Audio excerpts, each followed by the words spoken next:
2023-24 में किसकी बनेगी सरकार, किसके पास जाएगी कुर्सी, बड़ा चर्चा का सवाल बना हुआ है। आप देख रहे हैं आपका मन पसंदीदा यूट्यूब चैनल चुनाव अपडेट है।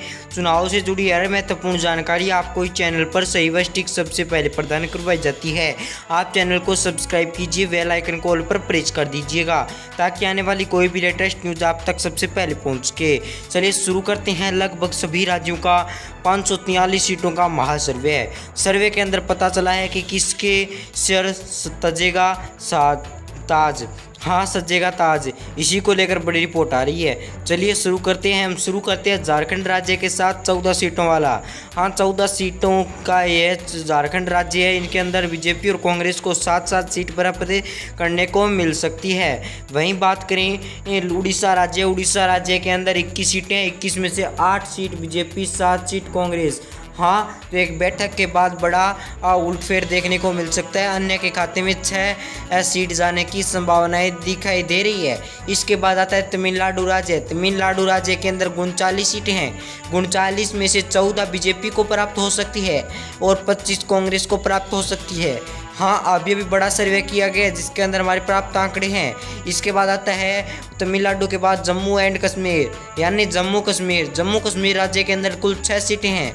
6 में से 1 हमारी कांग्रेस प्राप्त, 1 कांग्रेस 3 बीजेपी प्राप्त कर सकती है और 1 कांग्रेस प्राप्त कर सकती है। 2 अन्य के खाते में जाने की संभावना है, मिसप्रिंट। वहीं बात करते हैं लोकसभा चुनाव। लोकसभा चुनाव के अंदर उत्तर प्रदेश राज्य के अंदर 80 सीटें हैं। 80 में से 45 बीजेपी, 25 कांग्रेस और 10 अन्य के खाते में जाने की संभावनाएं दिखाई दे रही है।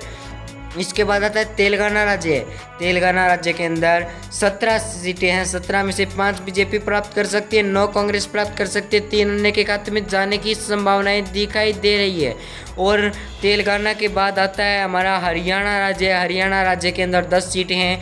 10 में से 1 बीजेपी प्राप्त कर सकती है, 3 कांग्रेस प्राप्त कर सकती है, 6 अन्य के खाते में जाने की संभावनाएं दिखाई दे रही है। और लोकसभा चुनाव 2023-24 का बड़ा सर्वे देखने को मिल रहा है। इसके बाद आता है महाराष्ट्र राज्य के अंदर 48 सीटें हैं। 48 में से कांग्रेस 12, बीजेपी 12, कांग्रेस 22 सीटें प्राप्त कर सकती है। अन्य के खाते में 6 सीट जाने की संभावनाएं दिखाई दे रही है महाराष्ट्र राज्य के अंदर। इसके बाद आता है आंध्र प्रदेश के अंदर 25 सीटें, 25 में से 9 कांग्रेस, 9 बीजेपी, 7 अन्य के खाते में जाने की संभावनाएं दिखाई दे रही है। कुल सीटें 25।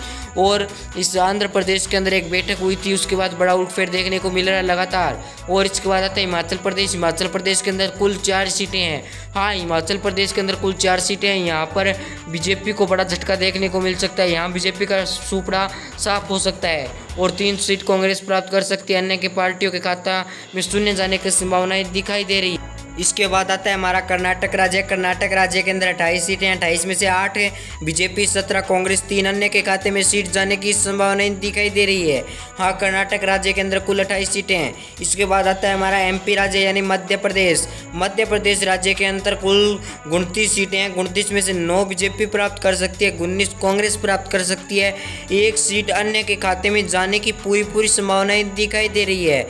इसके बाद आता है बिहार राज्य के अंदर 40 सीटें, 40 में से 10 ही हमारे बीजेपी को प्राप्त हो सकती हैं सीटें और 28 सीटें हमारे कांग्रेस को प्राप्त हो सकती है और सिर्फ मात्र 2 ही सीटें हमारे अन्य के खाते में जाने की संभावनाएं दिखाई दे रही है। इसके बाद आता है केरल राज्य के अंदर कुल 20 सीटें, 20 में से 4 बीजेपी, 10 कांग्रेस और 6 अन्य के खाते में जाने की संभावनाएं दिखाई दे रही है।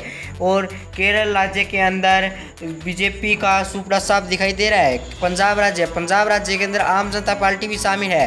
13 सीट है, 13 में से 0 बीजेपी प्राप्त कर सकती है। भयंकर रूप से सुपड़ा साफ देखने को मिल सकता है। खाता खुलना असंभव दिखाई दिया जा रहा है।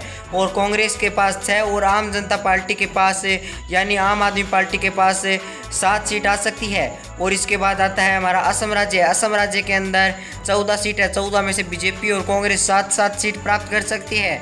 और पंजाब के अंदर आम आदमी पार्टी को 6 सीट प्राप्त हो सकती है, 7 गलती से निकल गया। और इसके बाद त्रिपुरा राज्य के अंदर 2 सीट है। दोनों की दोनों हमारे 1 बीजेपी और 1 कांग्रेस प्राप्त कर सकती है। हाँ त्रिपुरा राज्य के अंदर 2 सीट है। दोनों की दोनों 1 बीजेपी और 1 कांग्रेस को प्राप्त करने की पूरी संभावनाएं दिखाई दे रही है। हाँ, महा टक्कर देखने को मिल सकती है। दिल्ली राज्य के अंदर बीजेपी का सुपड़ा साफ यानी शून्य सीट के प्राप्त करने की शून्य सीट से हार देखने को मिल सकती है। बीजेपी के पास 4 शून्य सीट और कांग्रेस के पास 4 और आम जनता पार्टी के पास 3 सीट देखने को प्राप्त हो सकती है। और इसके बाद आता है छत्तीसगढ़ राज्य के अंदर 11 सीटें हैं। 11 में से 5 बीजेपी, 4 कांग्रेस और 2 अन्य के खाते में हमारी सीट देखने को मिल सकती है। और छत्तीसगढ़ राज्य के बाद आता है हमारा पश्चिम बंगाल के अंदर कुल 42 सीटें हैं। 42 में से 10 बीजेपी प्राप्त कर सकती है, 25 कांग्रेस प्राप्त कर सकती है, 7 अन्य के खाते में जाने की संभावनाएं दिखाई दे रही है। पश्चिम बंगाल के बाद आता है हमारा राजस्थान राज्य के अंदर कुल 25 सीटें हैं। पिछली बार में बीजेपी को अच्छी सीट देखने को मिली थी। हाँ, पिछली बार बीजेपी और कांग्रेस को टक्कर देखने को मिली थी, पर इस बार ऐसा नहीं होगा। इस बार बीजेपी को 8 सीट प्राप्त हो सकती है, बाकी 13 की सीटें कांग्रेस को प्राप्त हो सकती है और 4 सीटें अन्य को प्राप्त हो सकती है, वह भी कांग्रेस के अंदर जाने की संभावनाएं दिखाई दे रही है। गुजरात राज्य के अंदर 26 सीटें, 26 में से बीजेपी 16 सीट प्राप्त कर सकती है, 10 कांग्रेस प्राप्त कर सकती है। आपके हिसाब से लिख दें कि कौन बन सकता है मुख्यमंत्री। बीजेपी की सरकार बनने की हर संभावना दिखाई है कि कमेंट में जरूर लिखिए, क्या एक बार फिर कांग्रेस की सरकार बन सकती है? इस बार रचा जाएगा नया इतिहास। धन्यवाद। और कोई भी रिपोर्ट आई प्रधान